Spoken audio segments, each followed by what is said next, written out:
Ada yang tidak rela makan bergizi gratis dihentikan sementara selama libur sekolah, meski tujuannya untuk menghemat anggaran negara. Protes disampaikan para pengusaha dan pemilik dapur MBG yang tergabung dalam Himpunan Masyarakat Dapur Generasi Emas atau HMD Gemas. HMD Gemas menyebut penghentian sementara MBG akan berdampak pada usaha pemilik SPPG hingga petani dan peternak supplier. Protes serupa juga disampaikan Gabungan Pengusaha Makan Bergizi Indonesia. GAPMB menilai penghentian MBG saat libur sekolah menimbulkan ketidakpastian bagi mitra SPPG. Sebelumnya, melalui surat edaran, Badan Gizi Nasional memutuskan untuk menghentikan MBG selama libur sekolah. SPPG juga tidak mendapat insentif 6 juta per hari. Dengan adanya keputusan itu, negara bisa hemat hingga 3 triliun rupiah. Jumlah SPPG yang telah beroperasi 27.820 dikalikan dengan insentif per hari itu selama 18 hari, maka kita sudah bisa melakukan efisiensi insentif SPPG itu sebesar 3 triliun 4 miliar 560 juta. Lumayan angkanya ya. Sebelumnya di era kepemimpinan Dadan Hindayana yang kini tersangka korupsi, MBG diberikan non-stop, baik saat libur sekolah bahkan saat Ramadan. Siswa tetap harus ke sekolah untuk ambil menu MBG. Tim Liputan iNews melaporkan. Pemerintah pastikan program makan bergizi gratis tetap berjalan di tengah polemik yang melanda Badan Gizi Nasional. Kepala Staf Kepresidenan menyebut pergantian pimpinan menjadi langkah perkuat tata kelola program MBG. Pergantian pimpinan BGN dan proses hukum yang saat ini berjalan menunjukkan bahwa pemerintah tidak menutup mata terhadap masalah yang terjadi. Presiden memastikan bahwa program makan bergizi gratis tetap dilanjutkan karena program ini menyangkut kebutuhan dasar rakyat, terutama anak-anak sekolah, ibu hamil, dan kelompok rentan. Kita tidak boleh berhenti hanya karena ada masalah, tetapi justru harus belajar dari masalah itu, memperbaiki sistemnya, dan memastikan manfaat program tetap sampai kepada masyarakat. Saat ini, pelaksanaan program sudah mulai diperbaiki dengan tata kelola yang lebih bersih, transparan, terukur, dan diawasi secara ketat. KSP juga mendorong dibukanya ruang pengawasan partisipatif dari masyarakat agar publik dapat ikut mengawal pelaksanaan program, menyampaikan masukan, dan melaporkan apabila menemukan penyimpangan di lapangan.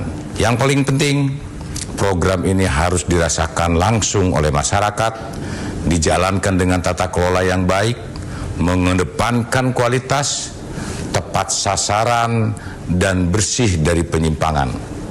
Kita jadikan setiap koreksi sebagai momentum untuk memperbaiki diri, memperkuat sistem, mempertanggungjawabkan setiap rupiah uang rakyat yang digunakan program MBG untuk meningkatkan kepercayaan publik. Kejaksaan Agung RI mengungkap satu nama lagi dari pihak swasta yang menjadi tersangka baru dalam kasus dugaan korupsi MBG. Dalam konferensi pers yang digelar di Kompleks Kejagung, Direktur Penyidikan Jampitsus Kejagung Syarif Sulaiman menetapkan satu tersangka baru dengan inisial AM yang merupakan komisaris dan pengendali PT YAT. AM diduga merupakan pihak swasta yang bekerja sama dengan BGN dalam pengadaan barang yakni motor listrik. AM diduga melakukan penggelembungan dana atau markup untuk setiap sepeda motor listrik. Syarif juga menyampaikan masih ada beberapa pengadaan barang lain yang tengah diselidiki oleh Kejagung. Siap, mantap.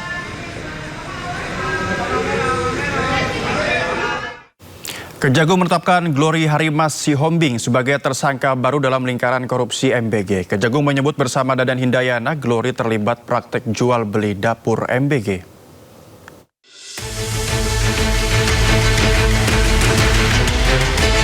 Tersangka korupsi MBG bertambah satu, Glory Harimas Sihombing atau GHS. Kejagung menyebut dengan cara melawan hukum, Glory terbukti kong kali kong dengan mantan Kepala BGN Dadan Hindayana menggerogoti uang MBG. Modusnya, Ketua Yayasan Indonesia Food Security Review ini bertindak sebagai calo atau broker yang bertugas memperjualbelikan titik-titik dapur MBG. Harga yang dipatok tidak main-main, mencapai 100 juta rupiah per lokasi. Setelah berhasil memperjualbelikan titik-titik dapur MBG, Glory menyetor uang haram itu kepada Dadan Hindayana.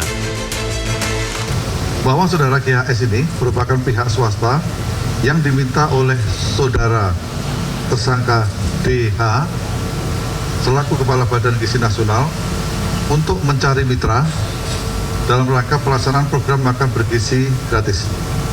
Bahwa saudara DH secara melawan hukum memberikan akses kepada saudara GHS untuk memperoleh titik dapur SPBG kepada yayasan yang dimiliki oleh saudara GHS. Setelah melakukan pemeriksaan terhadap saksi saudara GHS dan berdasarkan 2 alat bukti yang ada, maka tim penyidik menetapkan saudara GHS selaku pihak swasta sebagai tersangka. Atas tingkah laku curangnya, kini Glory bergabung dengan Dadan Hindayana, Sony Sonjaya, Lodewijk Pusung, Asep Somantri, dan Andri Mulyono sebagai tersangka korupsi MBG. Setelah Kejagung secara maraton berhasil mengumpulkan 6 tersangka pencuri uang MBG, apakah akan menyusul tersangka selanjutnya? Tim Liputan iNews melaporkan. Kita ke informasi lain pemirsa. Setelah hampir 2 jam menjalani pemeriksaan kesehatan pada Jumat kemarin, tersangka kasus fitnah ijazah Jokowi, Roy Suryo dan Dr. Tifa menjalani rawat inap di RS Polri Kramat Jati hingga Sabtu ini.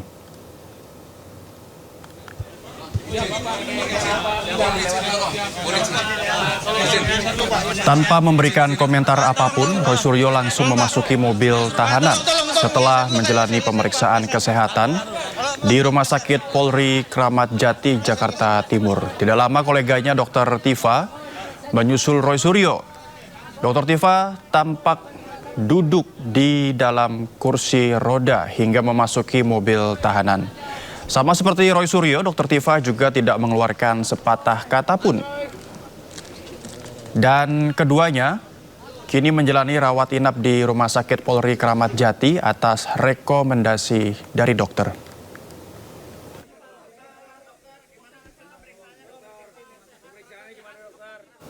Pemirsa, kita akan update informasi terkini pasca penangkapan dan pemeriksaan Roy Suryo dan Dr. Tifa kemarin. Kita sudah terhubung dengan rekan kami Stephen Patinama di Rumah Sakit Polri Kramat Jati. Stephen, apa informasi yang Anda dapat terkait Roy Suryo dan Dr. Tifa yang kabarnya dirawat di sana hari ini? Baik, selamat sore Noval dan juga pemirsa. Untuk terkait informasi terbaru pada sore hari ini tentang dirawat inapnya 2 tersangka dari kasus dugaan pencemaran nama baik dan fitnah ijazah palsu terhadap Presiden Indonesia ke-7 Joko Widodo, yaitu Roy Suryo dan Dr. Tifa atau Tia Fauzia Tiasuma. Memang sampai saat ini keduanya masih menjalani rawat inap di Rumah Sakit Polri Kramat Jati, tepatnya di gedung yang berada di belakang saya, yaitu gedung Anton Sujarwo. Untuk sampai saat ini memang belum diterima begitu keterangan terbaru baik dari pihak kepolisian Polda Metro Jaya ataupun dari pihak Rumah Sakit Polri terkait perkembangan perawatan kedua tersangka tersebut. Diketahui sejak Jumat malam memang kedua tersangka yaitu Dr. Tifa dan Roy Suryo telah menjalani perawatan ataupun rawat inap begitu di gedung Anton Sujarwo setelah menjalani proses pemeriksaan kesehatan pada Jumat malam yang diberikan oleh penyidik Polda. Memang pemeriksaan kesehatan terhadap 2 tersangka ini merupakan hak bagi tersangka dari sisi hukum. Dan untuk itulah maka pihak Polda membawa keduanya dari tahanan Polda menuju ke Rumah Sakit Polri Kramat Jati pada Jumat malam untuk menjalani pemeriksaan kesehatan di instalasi gawat darurat Rumah Sakit Kramat Jati. Dan pada malam tadi setelah menjalani pemeriksaan selama 2 jam, maka direkomendasikan oleh pihak dokter Rumah Sakit Polri Kramat Jati untuk keduanya menjalani rawat inap begitu, karena dari Roy Suryo didiagnosa ada penyakit bawaan, sedangkan untuk Dr. Tifa mengalami gangguan GERD ataupun penyakit yang telah dideritanya kambuh begitu karena kondisi panik dan juga kelelahan setelah menjalani proses pemeriksaan pada Jumat kemarin begitu. Untuk sampai saat ini memang belum diketahui perkembangan keduanya karena belum ada keterangan juga resmi dari pihak rumah sakit ataupun Polda dan masih menunggu keterangan apa terbaru terkait keduanya, apakah akan segera dikembalikan ke tahanan Polda ataukah masih harus menjalani perawatan di Rumah Sakit Polri Kramat Jati. Mungkin sementara perkembangan itu yang dapat saya sampaikan kepada Anda. Noval, kembali ke Anda.